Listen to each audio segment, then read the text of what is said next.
ஒரு பொது மேடையிலே அறிவிக்கிறார் அன்புமணி, எனக்கு பனையூர்ல ஆபீஸ் இருக்கு, யாரா இருந்தாலும் என்னை பார்க்க வாங்கன்னு ஒரு மொபைல் நம்பர் அறிவிக்கிறார். இதை விட கேவலம் பாமக வேற எதுவும் இல்லை. ஆனா அதையும் தாண்டி இந்த பிரச்சனையை உள்ளே பேசி தீர்த்திருந்தாங்கன்னா பொது வழியில நம்ம விவாதிக்க வேண்டிய வேலையை வந்திருக்காது. இது வந்துருச்சு இல்லையா? அம்பலத்துக்கு வந்தது ஒரே காரணம், தன் மீது வழக்குகளுக்கு பயந்துதான் அன்புமணி இந்த விஷயங்கள்லாம் செய்யறாரு. இது அத்தனையும் கட்சியே அடங்க வச்சிட்டார் சார். அது முழுக்க முழுக்க பாஜக கையில போயிருச்சு. பாஜக சின்ன சின்ன கட்சிகளை கபலீகரம் பண்றது வழக்கம். ஆனானப்பட்ட ஆண்ட கட்சி மிகப்பெரிய கட்சியாக இருந்த அதிமுகவே இன்னைக்கு என்ன ஆச்சு பாருங்க.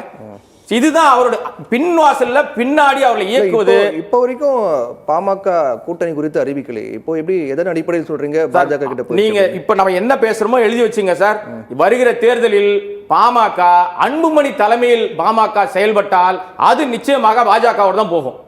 என்னுடைய பத்திரிகையாளர் அனுபவத்தில் நான் சொல்றேன். ஏன்னா அவருக்கு பதவியை விட தன்னை காப்பாற்றிக் கொள்ள வேண்டும் தன் மீது. ஏன்னா பாஜக எதற்கும் துணிந்தவர்கள்.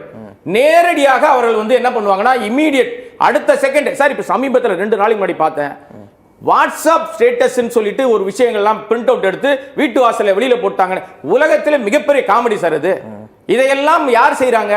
தன்னாட்சி அமைப்புகளா இருக்கிற ஒரு இடி, ஐடி இந்த டிபார்ட்மெண்ட்லாம் வச்சுட்டு யார் ஆபரேட் பண்றது? ஒன்றிய அரசாங்கம் தான். இவர்களுக்கு என்ன தெரியணும்? உங்களை மிரட்டணும், உங்ககிட்ட இருந்து அவர்களுக்கு தேவையானதை எடுத்துக்கணும். ஒன்னு என் கூட வா, இல்ல எனக்கு எதிராக நிக்காத, அங்க போய் ஓட்ட பிரி. இந்த 2 விஷயம் தான் செய்வாங்க. சரியாக செய்கிற ஆட்களை அவ கரெக்டா கைப்பற்றிப்பாங்க.